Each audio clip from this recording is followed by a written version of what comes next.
તો હવે જે જેલરની અંદર સાયન્સના જે થોડા ઘણા ક્વેશ્ચન પૂછાયેલા હતા એનું પણ આપણે સોલ્યુશન જોઈએ. પહેલો પ્રશ્ન છે પવનની ઝડપ, પવનનો વેગ, પવનની સ્પીડ શેના વડે માપવામાં આવે છે? તો કે એનેમોમીટર, એનિમોમીટર. પવનનો ઝડપ માપવા માટે જે છે એ એનિમોમીટર છે. હાઇડ્રોમીટર, હાઇડ્રોમીટર હકીકતમાં હાઇગ્રોમીટર આવે, તો એ કોની માટે વપરાય ખ્યાલ છે? હાઇગ્રોમીટર કોની માટે વપરાય? હાઇગ્રોમીટર જે છે એ હવાનો ભેજ માપવા માટે વપરાય. હવાની અંદરનો ભેજ, હ્યુમિડિટી, જે મોઇશ્ચર જે છે એની માટે વપરાય. બરાબર, બધા આપણે જોઈ લઈએ. એનિમોમીટર જે છે, એનિમોમીટર નીચે આપેલું છે, એ પવનનો ઝડપ, પવનની સ્પીડ, વિન્ડ સ્પીડ માપવા માટે વપરાતું હોય છે. બેરોમીટર જે છે, બેરોમીટર એ વાતાવરણનું દબાણ, એટમોસ્ફિયરિક પ્રેશર, વાતાવરણનું દબાણ. પ્રશ્ન આ વારંવાર ક્લાસ 3માં પૂછાતો હોય, જે તે સમયે બહુ પહેલાં તલાટી પૂછાતો હતો. તો કે બેરોમીટર એ વાતાવરણના દબાણ માપવા માટે વપરાય છે. બરાબર. હાઇગ્રોમીટર જે છે, ઓલામાં જે લખેલું ને એ પ્રિન્ટિંગ મિસ્ટેક છે. બરાબર, હાઇડ્રો નો આવે, હાઇગ્રો આવે, GRO, હાઇગ્રોમીટર જે છે એ કોની માટે વપરાય? તો કે વાતાવરણની અંદર હ્યુમિડિટી, ભેજ, મોઇશ્ચર જે છે, ભેજ, એ હવાની અંદરનો ભેજ, જમીનની અંદરનો ભેજ કે ગમે એની અંદરનો ભેજ માપવાનો હોય તો હાઇગ્રોમીટર વાપરવામાં આવે છે. ખ્યાલ આવ્યો કે નહીં? પછી જો વેધર વેન નામનો એક બીજો ઓપ્શન હતો, એની જેવો મતલબ. વેધર વેન કોની માટે વાપરવામાં આવે? તો કે વેધર વેન જે છે ને એ પવનની દિશા જાણવા માટે વાપરવામાં આવે. પવનની દિશા, કે પવનની દિશા કઈ બાજુ છે. તમને ખ્યાલ હશે કે અમુક વાર દરિયા કિનારે ત્યાં બધે ઓલા ઝંડા ને એ બધું લહેરાતું હોય, તો એ ખબર પડે કે કઈ દિશામાં, નોર્થ, વેસ્ટ, સાઉથ, કઈ જગ્યાએ જે છે એ ખબર પડે. પવનની દિશા જાણવા માટે. ઓકે, ખ્યાલ આવ્યો કે નહીં? કઈ ધાતુની જોડી ગરમીના ખૂબ સારા વાહક છે? એટલે કે ઉષ્મા, ગરમીના વાહક સારામાં સારા કયા છે? તો કે ગરમી અને ઇલેક્ટ્રિસિટી બેયના જો સારા વાહક હોય ને તો એ સિલ્વર અને કોપર છે. 6ઠા 7માની વિજ્ઞાનની પુસ્તકની અંદર આપેલું છે. સિલ્વર અને કોપર એ બંને ખૂબ સારા વાહક છે, અને એટલે તો આપણે ઇલેક્ટ્રિસિટી, વીજળીના તાર બનાવવા માટે ને એ બધા માટે કોપર વાપરીએ છીએ. સિલ્વર પણ વાપરી શકાય. સિલ્વર તો કોપર કરતાં પણ સારું છે, પણ એ નથી વાપરતા કારણ કે એ મોંઘું પડે એટલે. બરાબર, તો એ તો વિજ્ઞાનની. ચલો, ખાલી જગ્યાનો ઉપયોગ મેમરીમાં સંગ્રહિત ડિજિટલ ઇમેજ બનાવવા માટે, હસ્તલિખિત અથવા મુદ્રિત ટેક્સ્ટને વાંચવા માટે થઈ છે. હવે જો પહેલાં તો ક્વેશ્ચન વાંચો ગુજરાતીમાં તો કંઈ ખબર ન પડે, એટલી બધી કોઈ ખબર પડતી નથી, અથવા તો કોઈનું ગુજરાતી બહુ ખતરનાક લેવલનું હોય તો કદાચ ખબર પડી જાય, એટલે ઇંગ્લિશ વાંચવો પડે. પણ ઇન શોર્ટ આવા ક્વેશ્ચન જે છે ને એક રીતે આ બહુ સહેલો ક્વેશ્ચન છે. બરાબર, અહીંયા તો જવાબ ટીક કરેલો એટલે તરત ખબર પડી જાય.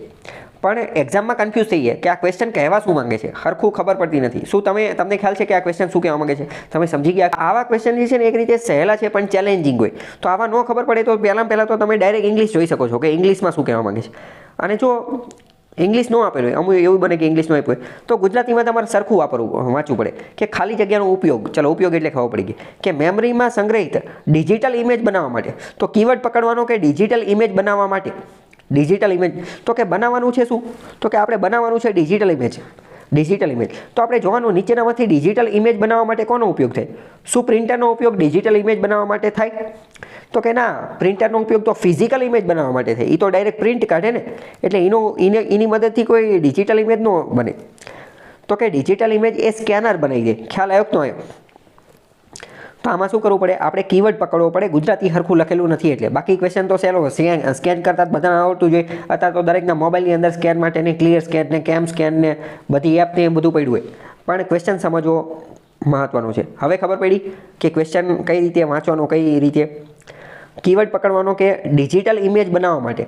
તો ડિજિટલ ઇમેજ કોણ બનાવે? કાગળ છે. બરાબર, કાગળનો ફોટો પાડો તો સ્કેન થઈ જાય, તો એ સ્કેન થઈ જાય, તો સ્કેનરનો ઉપયોગ આવશે. મગજમાં. જીવતંત્રની આંતરિક રચનાના અભ્યાસને શું કહે છે? જીવતંત્ર એટલે શું? પહેલાં તો કે એક રીતે બાયોલોજી, સજીવ, શરીર વિજ્ઞાન. શરીરની પણ આંતરિક રચના. જો હવે શરીરમાં બે રીતની વસ્તુ હોય, કંઈક બારે કંઈક વાગ્યું છે, કંઈક ચીરાઈ ગયું છે કે એવું કંઈ છે, તો એ તો બહારનું. પણ અંદર કંઈક માની લો કે ફેફસામાં, હૃદયમાં કંઈક વાંધો પડ્યો છે. બરાબર, અંદરના હાડકામાં કંઈક વાંધો છે, તો કે ઇન્ટરનલ સ્ટ્રક્ચર. આંતરિક રચનાના અભ્યાસને શું કહેવાય? તો કે આંતરિક રચનાના અભ્યાસને કહેવાય એનેટોમી. શરીર રચના, એનેટોમી. ઘણા બધા મૂવીઝની અંદર ને ઘણા બધા જે ખાસ કરીને તો ક્રાઇમ, કોકનું ખૂન થઈ ગયું હોય ને એવું બધું થઈ ગયું હોય. બરાબર, આ લોકો જે DNA ને ફોરેન્સિકમાં ને એ બધામાં જે મોકલતા હોય, અને ખાસ કરીને તો સસ્પેન્સ થ્રિલર મૂવી હોય, એમાં અમુક વાર ડૉક્ટરના એના સીન બતાવેલા હોય, તો એમાં એનેટોમીના અમુક હેડ ને એવું બધું બતાવવામાં આવતા હોય છે. અને બીજું, આની પહેલાં મેં તમને એક ક્વેશ્ચન ચલાવેલો હતો, ત્યારે મેં તમને ખાસ એક બીજી વસ્તુ કીધી હતી કે ગમે ત્યારે તમે ડૉક્ટરની પાસે જાઓ, હોસ્પિટલમાં જાઓ, ગમે ત્યાં જાઓ, તો જોવાનું કે એક ડૉક્ટર કોણ છે, BHMS છે, BAMS છે, MBBS છે, MD છે, કોણ છે, શું છે, કેવી રીતે છે, અને એ કયા ફિલ્ડ સાથે સંકળાયેલો છે એ પણ જોવાનું, બરાબર. તો એનેટોમી એટલે શું થાય? એ શરીરની અંદરની રચના, આંતરિક રચના. એક રીતે ઓપરેશન કરવાનું ને એ કામ આ બધા કરતા હોય. કેમ? કારણ કે તો જ અંદરની રચના જોઈએ કઈ ને.